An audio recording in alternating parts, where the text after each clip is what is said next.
नमस्कार, मी मंदार जोशी. तारांगणमध्ये आपलं खूप खूप स्वागत. रसिको, तिघांनाही मी पहिल्यांदा एक कॉमन प्रश्न विचारतो की इतका चांगला प्रोजेक्ट तुमच्याकडे आल्यानंतरची तुमची फर्स्ट रिॲक्शन काय होती तिघांपासून? आपण माझ्या जवळचा फॅमिलीतला विषय आहे.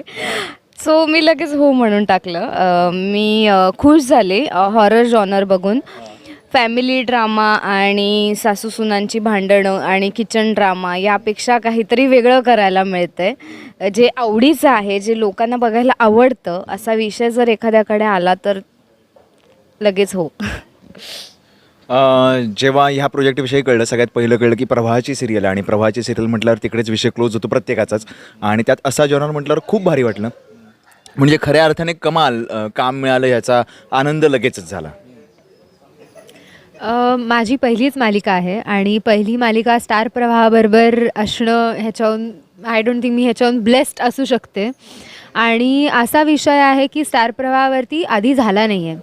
तर हा जो विषय घेऊन येतो आहे स्टार प्रवाह, आणि स्टार प्रवाह नेहमी काहीतरी काहीतरी भयानक आणि काही धमाकेदारच आणतं. सो जेव्हा हॉरर हा विषय स्टार प्रवाहाने घेतला तर मला वाटतं इतका सुंदर कॉन्सेप्ट आहे ॲक्च्युली ह्या अख्ख्या स्टोरीचा की म्हणजे ऑडिशनला द्यायला गेले होते तेव्हाच मी प्रेमात पडले होते त्या कॅरेक्टरच्या, की अरे यार हे हवंच आहे आपल्याला. तर काही नाही, ते मिळाल्यानंतर ड्रीम कम ट्रू सारखंच झालं आहे. सो नाही, मी विचारलं की हे खोटं आहे का, म्हणजे नाही, कारण ऑनेस्टली ऑडिशनच्या दिवस जेव्हा झाला त्याच्या पुढच्या दिवशी मला ॲक्च्युली शर्मिष्ठा मॅमचा फोन आला, जे आपले प्रोड्युसर्स आहेत, की आम्ही तुला लॉक करतो. म्हटलं काही काय, हे असं थोडी होतं, आपल्याला 2-3 वेळा ऑडिशन द्यायला लागतं, मग हो नाही होतं, इतक्या लवकर नाही होत, म्हणजे हे नाही, खरं आहे ना हे सगळं, का तुम्ही मजा घेताय का काय? नाही अगं खरंच आहे, उद्या ये तू भेटायला. मग आय डोंट थिंक की मला वेळच मिळाला ते सगळं फॅदम करायला. पण म्हणजे जाम मजा येते प्रोसेसमध्ये आणि सगळेच खूप गोड आहेत. स्टार प्रवाहाचे लोक पण खूप छान आहेत आणि पहिली मालिका असून एकदम लहान बाळासारखं ट्रीट करतात, की काही म्हणजे कितीही स्टुपिड प्रश्न विचारले तरी त्याची उत्तरे एकदम कामली देत आहेत आणि खूप छान वाटतंय. हे गोड आहेत का दोघं? ही गोड आहे, हा डॅम्बिस आहे. पण मी नाही, पण मी पण तेवढीच डॅम्बिस आहे. तर आम्ही एकमेकांची खेचत असतो 24 तास. ॲड करायची गरज नव्हती. म्हणजे अशी कोणती गोष्ट त्यांनी केली की तुला तो डॅम्बिस वाटला? तुम्ही सेटवर आला ना की तुम्हाला कळेल की आम्ही किती डॅम्बिस आहोत आणि किती नाही, कारण की 24 तास आम्ही एकमेकांची खेचत असतो. ह्यानी विनोद केला की मी विनोद केलाच पाहिजे, मग मी केला की त्यांनी केलाच पाहिजे, मग माझ्या विनोदवरती ह्यानी नाही हसायचं, ह्याच्या विनोदवर मी नाही हसायचं. हे टाईमपास सगळा चालूच आहे. आणि ह्याच्यामध्ये बिचारी वैष्णवी आमच्यामध्ये सँडविच होते. गुडगर्ल म्हणजे गुडगर्लचं डेफिनेशन आहे इतकी शहाणी उपमा दिलेली गुणीबाळ. गुणीबाळ, खरंच गुणीबाळ आहे ही. पण तेवढंच कातील आहे. कातील म्हणजे आम्ही 24 तास मजा करत असतो आणि ही येते आणि एक 1 लाइनर टाकून निघून जाते की विषय तिथेच संपतो. पण खूप छान आहेत हे सगळे. ही एस्पेशली जास्ती छान आहे. नाही, मी अगदीच मान्य करतो की मी डॅम्बिस आणि असायलाच पाहिजे. पण या दोघी खरंच खूप गोड आहेत आणि खूप पॅशनेट आहेत कामाविषयी. हे मगाशी सुद्धा मी सांगितलं की लेन्स लावणं हा इतका कठीण प्रकार आहे की तो मला बघवत सुद्धा नाही, आणि ती अशी काढते, घालते, लुक चेंज करते, टॅटू करते. हे तर गुणीबाळ आहेत. तेवढंच मी जसं म्हटलं की गूढसुद्धा आहे. तर ह्या दोघी खरंच खूप कमाल आहेत. मी आहे डॅम्बिस, आता त्याला तुम्ही काहीच करू शकत नाही. पण याच्या डॅम्बिसपणामुळे आम्ही दिवसभर एंटरटेन करत असतो स्वतःला आणि तसं वातावरण तयार होतं. म्हणजे मालिका खूप गूढ रहस्य आणि म्हणजे आम्हाला खरं तर शूट करताना हिलासुद्धा तो अनुभव आला होता की हिला चॉकलेटची म्हणजे गरज लागली, शुगरची गरज लागली, की ते ब्रिदिंग, घाबरणं हे रोजचे एक्सप्रेशन नसल्याकारणाने दिवसभर तुम्ही सतत करत राहिला तर त्याचा परिणाम आपल्या इथे होतो आणि मग त्याचा त्रास व्हायला लागतो. त्यामुळे एक हसणं आणि खेळीचं वातावरण असलं की त्याला एक ब्रेक मिळाल्यानंतर त्यालासुद्धा जरा रिलीफ मिळतं. त्यासाठी हे वातावरण ठेवणं गरजेचं आहे. त्यामुळे मी हा डॅम्बिस प्राणा करतो. बरं मला सांग, तुला 3 वेगवेगळी विशेषणं आता मिळालेली आहेत. गुणी बाळा आहे, गूढ आहे, कातील आहे, नेमकी आहेच कशी तू? हे आपल्या प्रेक्षकांना कळू दे एकदा. प्रेक्षकांना कळणार आहे ती आभा खूप जास्त प्रोटेक्शन करणारी आहे, मैत्री जपणारी आहे, वाईट गोष्टींपासून आरुषचं प्रोटेक्शन करते, त्याच्यापर्यंत चुकीच्या गोष्टी पोचू नये यासाठी प्रयत्न करते आणि त्याला सांभाळते. घरातल्या तिचे घरात बाबा आहेत त्यांची काळजी घेते आणि ती एक लायब्ररियन आहे. सो एवढंच नसून कॉलेजमधल्या ज्या मुली आरुषवर लाईन मारतात त्यांच्यापासूनही आरुषचं प्रोटेक्शन करते. सो एवढं सगळं आहे. ओके.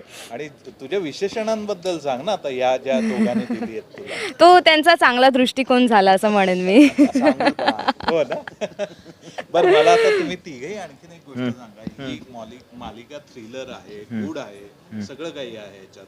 तुम्ही तुमच्या वैयक्तिक आयुष्यात अशा काही विचित्र घटनांना, अनुभवांना सामोरे गेला असाल, अशी एखादा प्रसंग सांगा की जो कायमस्वरूपी तुमच्या लक्षात आहे, की तुम्ही खूप घाबरला होतात त्यावेळी. कोणत्याही सिरियलचं ऑडिशन द्यायचं असेल तर आमची हीच परिस्थिती असते, भीतीदायक. हाच बाकी काही नाही, कुठलाही अनुभव नाही तुला नाही, हा जरा नॅचरल गोष्ट कोणती? नाही, अननॅचरल गोष्टीचं असं काही भूत वगैरे दिसलं नाहीये मला कधी.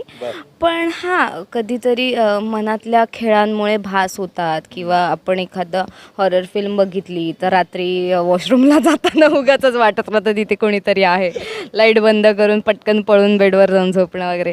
हे तर माणसाचे म्हणजे माणसाला तसं बनवलेलंच आहे देवाने, गरजेचं आहे, नाही तर तो कुठच्या कुठे गेला असता. हां, सो तसं छोटं मोठं काहीतरी होत असतं. असं भीती वगैरे असं काही मला कधी अनुभव नाही आला. एक 9 मे 2025 जे लग्न केलं तेवढाच. माझा अनुभव सांगितलं. साधनाचा एक वेगळा इंटरव्ह्यू लावला पाहिजे ह्याच्या सगळ्या अशा रिॲक्शनची आणि तिची. हां, त्यासाठी. अरे नाही, उलट ती खुश होईल की नवरा आधीपासून घाबरायला लागला, याच्यासारखं सुख कुठल्या बायकोला असणार आहे. पण असं घाबरण्यासारखी कोणती गोष्ट तिने केली आहे की तू? अरे माझ्यासाठी लग्न माझ्याबरोबर लग्न केलं हे ती पण घाबरते आणि मी पण घाबरतो. पण जोक्स पार्ट असं कुठलीच गोष्ट मी कधी अनुभवली नाही आहे की मला कुठला आकार उकार किंवा कुठलं तरी चित्र दिसलं, विचित्र दिसलं, असं काही घडलं नाही माझ्या आयुष्यात. कदाचित ते मला घाबरले असेल आधीच, त्यामुळे ते पळून गेले असतील. जी भावना असेल ना ती, म्हणजे भूत वगैरे तर राहू दे, हां, पण कशाला तर तू घाबरला असशील ना. भीती प्रत्येक परफॉर्मन्सच्या आधी, म्हणजे मगाशी एवढा मोठा, मुळात मी एवढा मोठा त्यांनी जे काय आमच्याकडनं रिहर्सल करून घेतली, त्याच्यानंतर मग आपण काय करू याची तर भीती वाटते. भीती क्षणोक्षणी वाटते, पण अशी भीती जी टेलिकास्ट होणार आहे अशी भीती आत्तापर्यंत मला अशी कधी वाटली नाही. पण ह्या गोष्टी, या भीती तर येतच असणार रेग्युलर लाईफमध्ये. मी हेच म्हणेन की मी असं कधी बघितलं नाही आहे किंवा असा मला कधी भास झाला नाही आहे, पण हॉरर ही गोष्ट मला जाम आवडते. म्हणून लहानपणापासनं ते काय प्लॅनचेट असतं, हे असतं, ते असतं, ह्या गोष्टी मी जाम केल्या आहेत. पण पहिली भीती मला वाटली जेव्हा मी पर्णिकाला म्हणजे बघितलं मिररमध्ये तिच्या फुल लुकमध्ये, तेव्हा मला पहिल्यांदा जी भीती वाटली ती तेव्हाच होती. आणि काय म्हणजे डेंजरस लुक केला आहे की कोणीही घाबरेल. सो मला वाटतं पहिल्यांदा मी घाबरली असेन तो तिला बघूनच. तुम्ही दोघं घाबरलात काही झालं? हो, 100%. 100%. आणि आताही ती या नॉर्मल लुकमध्ये असलो तरी तिने तेच, हां बघितलं, हा दरार आहे, का नाही घाबरणार मी, एक साधा बिचारा गरीब. बस. बरं, एक शेवटचाच प्रश्न, तुमच्या हॉरर कलाकृती कोणकोणत्या आतापर्यंत तुम्ही अनुभवले त्याच्याबद्दल तिघे जण, मग ती फिल्म असू दे, नाटक असू दे, वेब सिरीज, आम्ही काम केलेले बघितलेली आतापर्यंत कोणत्याही काळातली, हां, कोणत्याही भाषेतली? मला कॉन्जरिंग प्रचंड आवडली, म्हणजे द बेस्ट हॉरर फिल्म. आणि सिरीज ॲक्च्युली काय म्हणजे त्यांनी जो स्टोरी लाईन क्रिएट केला त्या ॲनिबेल आणि हे ते काय सुंदर क्रिएट केलं आहे. पण ती म्हणली तसं 1920 म्हणून एक मूवी आहे ज्याच्यात आदा शर्मा आहे. मला असं वाटतं भूल भुलैया, हॉस्टेल डेज ना काहीतरी आता ती आली ते हॉस्टेलवर, ती पण खूप कमाल आहे. लहानपणी आय थिंक आपल्याला एका गोष्टीवरनं घाबरतात ना की तू हे नाही केलंस तर हा येईल तो येईल असं करत, तर आय थिंक माझ्यासाठी मंजुलिका होती. म्हणजे काही होमवर्क नाही केलंस तर मंजुलिका येईल. तर आय थिंक तुझी एखादी अशी कोणती फिल्म?